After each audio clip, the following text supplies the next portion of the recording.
Selamat malam, hadir kembali dalam siaran Pogadok Providencia untuk mengatakan firman Tuhan pada hari pesta yang besar ini. Hari ini hari pesta besar karena perjumpaan antara Jumat pertama dan Yesus dipersembahkan dalam bait Allah. Dua-duanya berfokus pada satu orang, yaitu Tuhan Yesus. Yesus waktu kecil dia dibawa oleh orang tuanya Maria dan Yosef sebagai dua insan terpilih yang sudah tahu tugasnya, yang setia pada kewajiban imannya, harus membawa anak sulung dipersembahkan pada Tuhan, sebab itu merupakan kewajiban dan hukum Taurat. Ini sebagai contoh orang tua Katolik harus setia pada kewajiban agama diterapkan pada anak-anak. Sebab saya sering mendengar orang tua biasa ada mengatakan, biarkan anak-anak bertumbuh, nanti waktu besar baru mereka pilih sendiri apa yang mereka percaya, mau ikut atau tidak itu terserah mereka. Tapi itu salah besar. Tugas orang tua memberikan warisan sebagai orang tua Katolik, iman Katolik kepada anaknya, bukan membiarkan anak bertumbuh sendirian saja bebas apa dia mau. Tidak bisa begitu, apalagi dalam dunia modern ini. Benar-benar sangat ditantang untuk percaya pada Tuhan dan setia pada kewajiban agama. Lihat pada saudara-saudara muslim, orang-orang muslim setia betul pada agamanya. Tiap-tiap hari saya mendengar di masjid-masjid sholat-sholat, orang-orang berwajib pergi ke masjid. Kita orang Kristen merasa bebas boleh menentukan atau tidak pergi atau tidak, itu terserah kita. Apalagi sudah pandemi ini, online menjadi mode.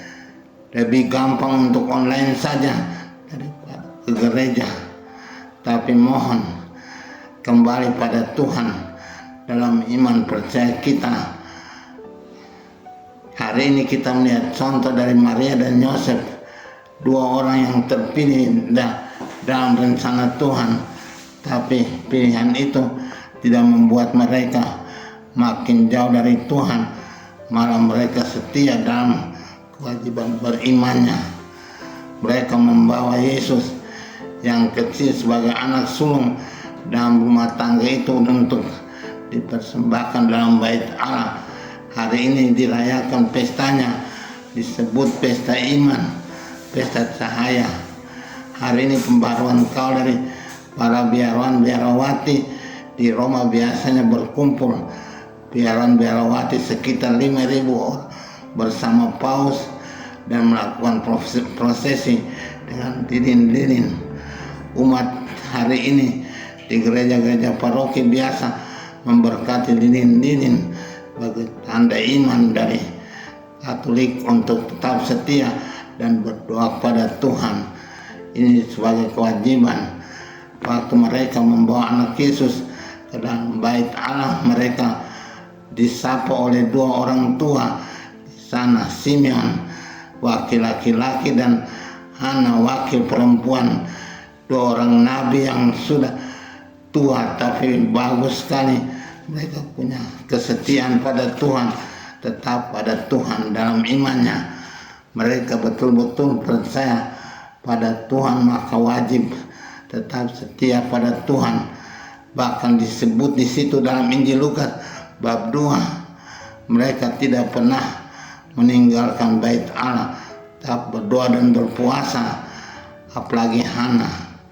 Maka iman itu menjadikan Simeon disebut orang yang saleh dan orang yang benar di hadapan Tuhan dan di hadapan manusia sampai usia tuanya.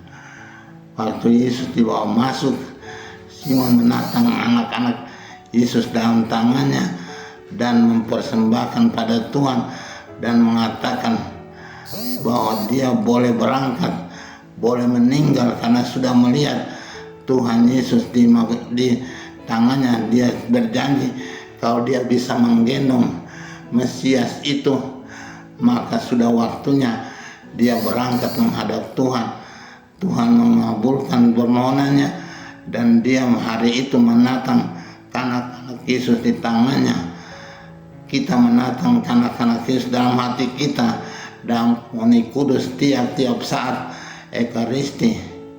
Kita wajib untuk tetap setia pada Tuhan Yesus karena iman kita mewajibkan demikian.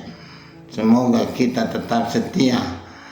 Waktu kemudian dia bertemu dengan Hana, mereka berbicara tentang kanak-kanak Yesus dan misinya di dunia ini sebagai penyelamat dunia. Ini merupakan hari besar. Penyelamat dunia itu melakukan tugasnya pada saat sebagai puncaknya mati kayu salib dan lambungnya ditikam dengan tombak, lalu mengalirlah darah dan air sebagai lambang cinta Tuhan kepada manusia, pengampunan Tuhan. Ini dirayakan pada hari Jumat pertama. Tiap-tiap bulan ada Jumat pertama. Kita wajib untuk pergi kepada Tuhan, melihat cinta Tuhan yang besar, memandang cintanya yang begitu setia mencintai kita sampai menyerahkan nyawanya untuk kita. Apa yang kita buat untuk Tuhan, itu pertanyaan kita selalu. Kita sering merasa sudah cukup untuk Tuhan, tapi ternyata banyak hal kita lakukan.